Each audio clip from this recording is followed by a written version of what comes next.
You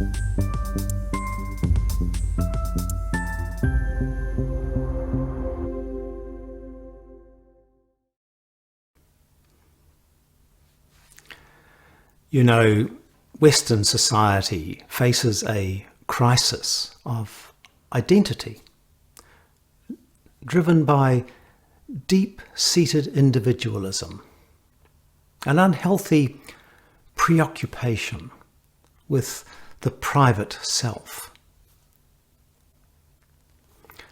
An uncomfortable fact for many is that the small private self is largely an illusion. Its inherent nothingness causes people to disengage from almost everything and everyone. And yet, the small private self, this unreal identity, is the one projected mostly into the world and on to others. This is the fake persona, the fraudulent identity, the one behind influencers and fashionistas, behind trendsetters, celebrities, and conspiracy theorists. All those who make a lot of noise about themselves, but make no contribution of any real value to human community. Some go to great lengths to make the small private self appear larger than it is, or more important than it is.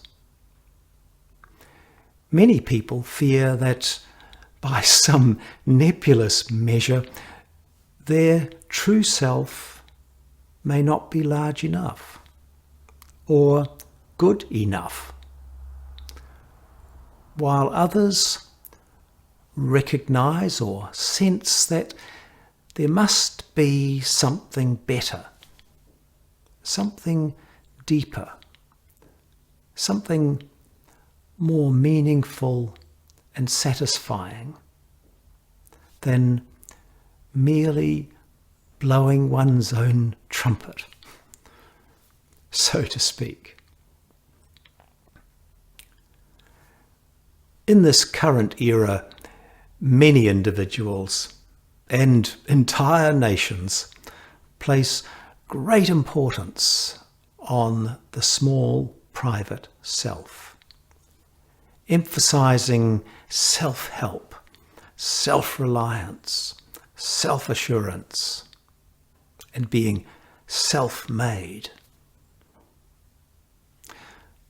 But scratch the surface of this small private self, and it will bleed.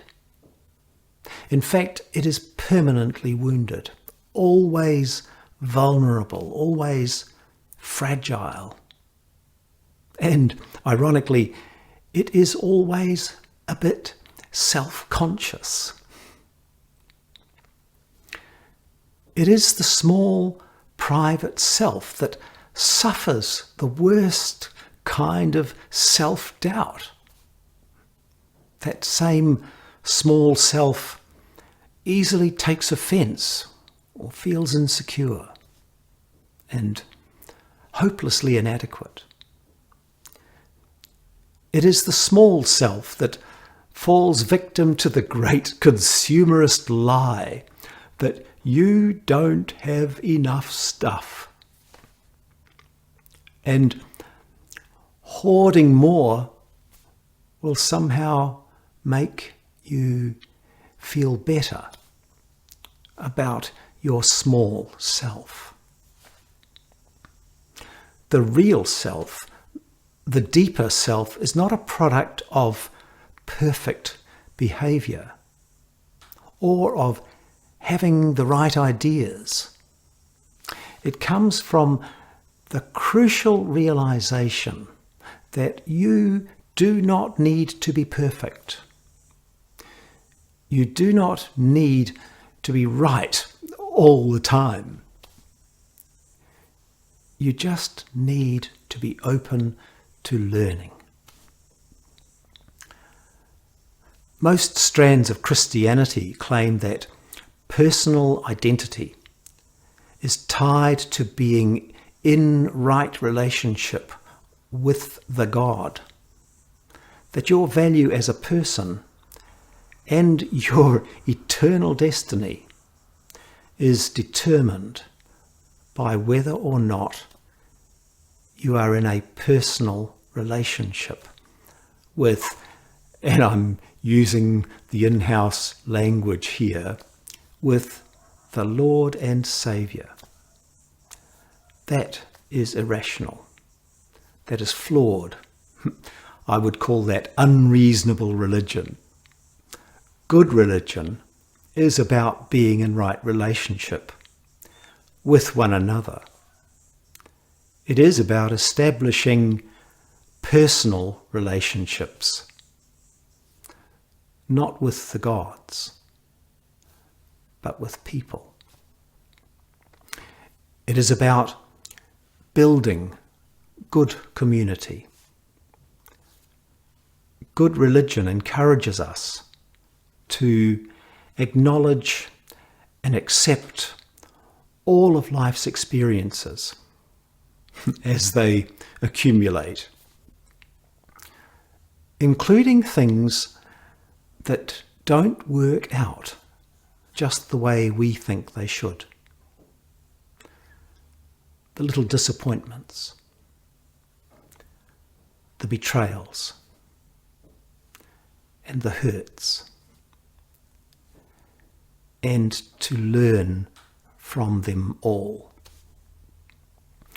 Cumulatively, they teach us that we cannot control everything,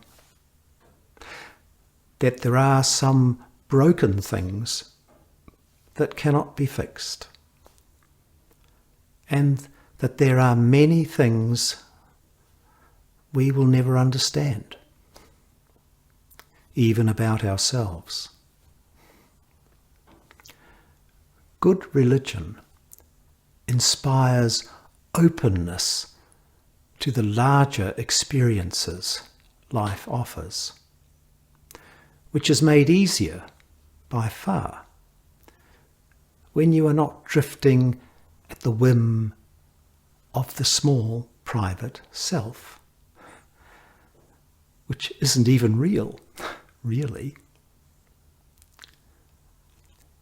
I am Roger James. I subscribe to reasoned religion and invite you to do the same.